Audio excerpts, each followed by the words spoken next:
Hi guys! Long time no speak. It's been a while since I've done one of these videos. I thought I'd come back with another chatty gal video because surprisingly these do really well and I'm kind of shook about it because I'm just sitting here talking to my iPhone to you guys about theories and topics about gal. So I thought I'd do another one of these today, and this one's gonna be kind of interesting.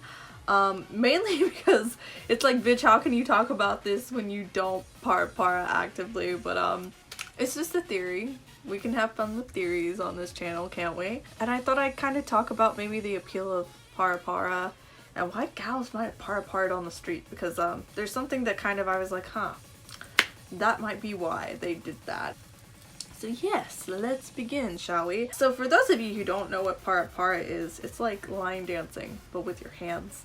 And it's done at clubs to Italian disco music, or just electronic dance music in general. It doesn't necessarily have to be Italian dance music, because I've heard things from Germany and other places used for ParaPara, or Tekpara. Tekpara I feel like is more like masculine and more like Sentai Ranger looking, versus like ParaPara, which is more like cute and upbeat and I don't want to say old school, but yeah, kind of old school. I have a friend named Janelle that's like a super expert at this, and if I find out more information from her, I will do another video on this topic. Basically, I feel like ParaPara ended up becoming a thing because clubs get really crowded, and as somebody who goes to J-Rock concerts as well, if everybody moves in the same direction at the same time, there is a less than likelihood of somebody getting hurt. That's what I've realized, and I don't think there's a lot of like walking or like foot room in clubs that are really packed, so you use your hands instead. I noticed that in some club videos it's super congested.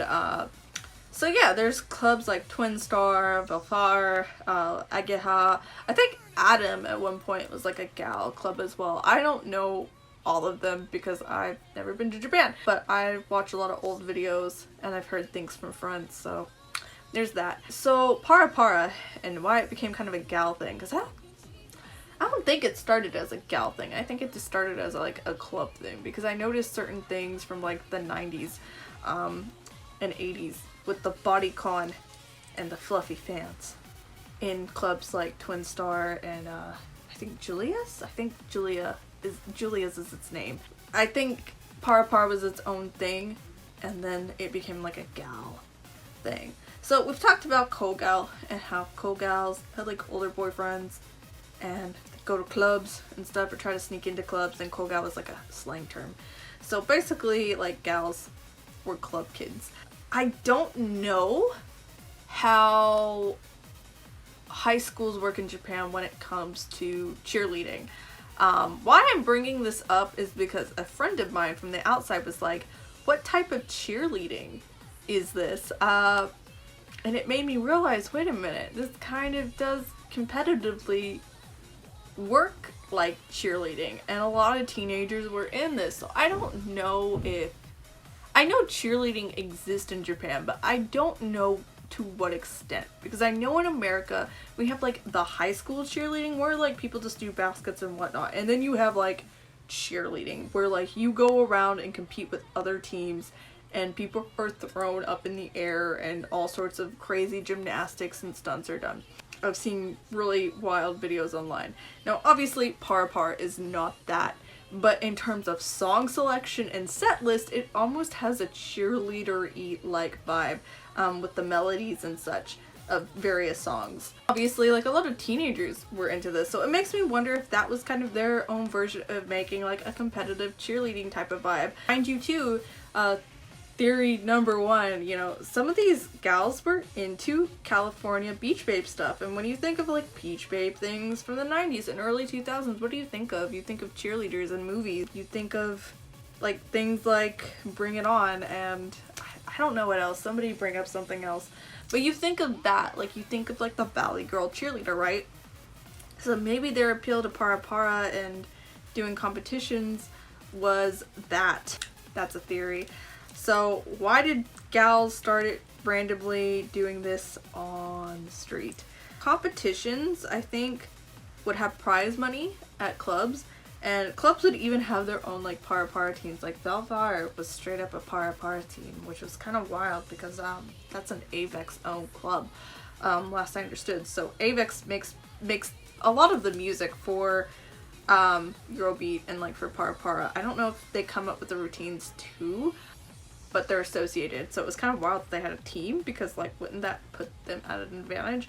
And of course there's like ParaPara All-Stars and things like that as well. So I think that's kind of how Galsaws kind of came to be, because there was like ParaPara teams. This gets us onto the topic of like, oh, why would gals ParaPara on the street? So you'd have all these like gals who would like gather around and either hang out, or the ones that would plan for events, and the ones that would plan for events would be kind of like ParaPara teams, which I guess you could kind of say are the equivalent of cheerleading teams. They'd have to, you know, come up with money to have matching outfits. They'd have to, you know, have a routine down. They'd have to mix their own music, I assume, as well, or know somebody that mixed music.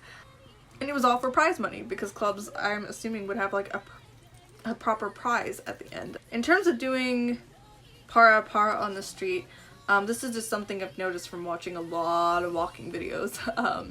You have Shibuya, right? You have like 109, the crossing, and then Sentai, and then between Sentai and like where 109 is, which is I think Dokanzaka Hill, you have like this back street, right? And this back street has a bunch of love hotels, clubs, and live houses. And all I'm thinking in my head is, all these girls are practicing their routine so they can get ready to go to the club as soon as the club opens. So I don't think it's random. I think it's just they're waiting for the club to open, and the club ain't open yet.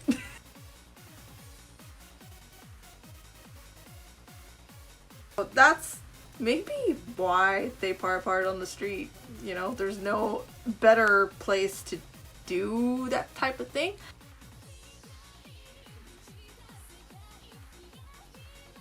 And a lot of these girls were either in high school or college, you know, were just trying to win that prize money and, you know, rep their gal circle properly. I know there's other events that had gone on with gal life, but all I can think of in my head is, you know, earliest the ParaPara competitions. There's a really interesting one with Valfar and a couple other clubs and ParaPara All-Stars.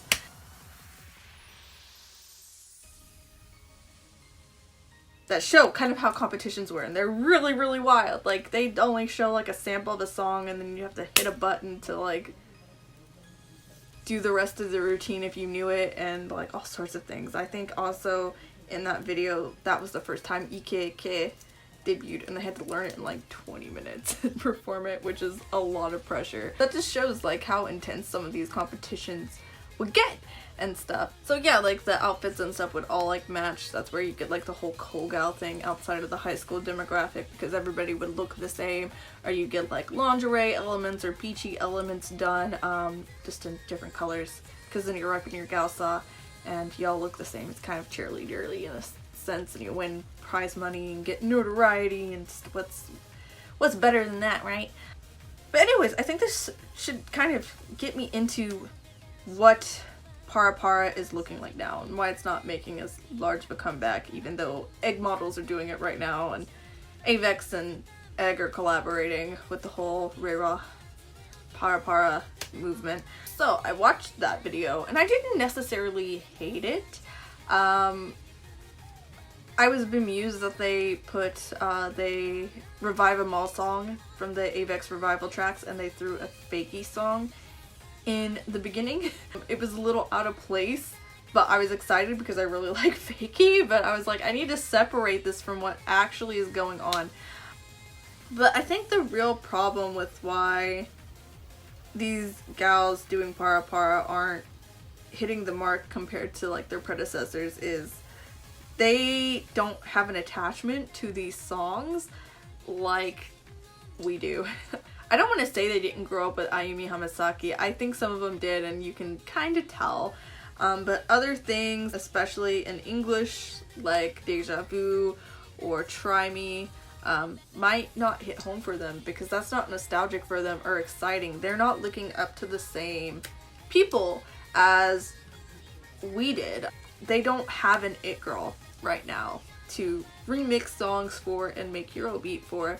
I know they're trying to push Kaylin Anzai to the center, but she is not IU, she is not Namie, and she's not Kodakumi. I mean, I don't think they ever did Eurobeat with Kodakumi songs, but I know Namie and IU were that early stage of that.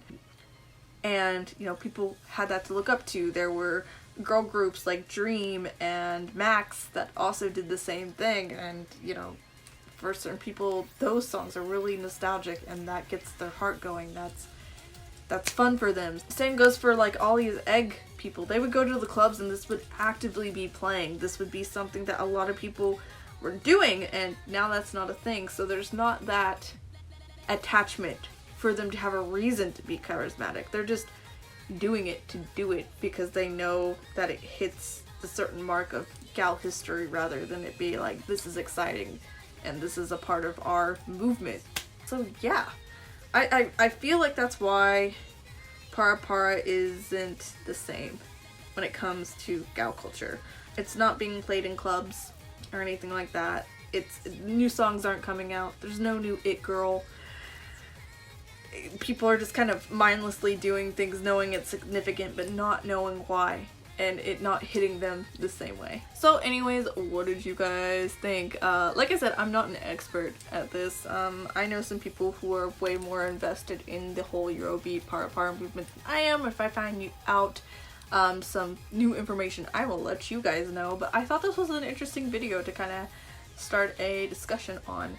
Anyways, I hope you guys enjoyed and found this entertaining. If you have any new information to share with me, please put in the comment section below. It'd be nice to have a conversation. Anyways, thank you guys so much again. Until next time.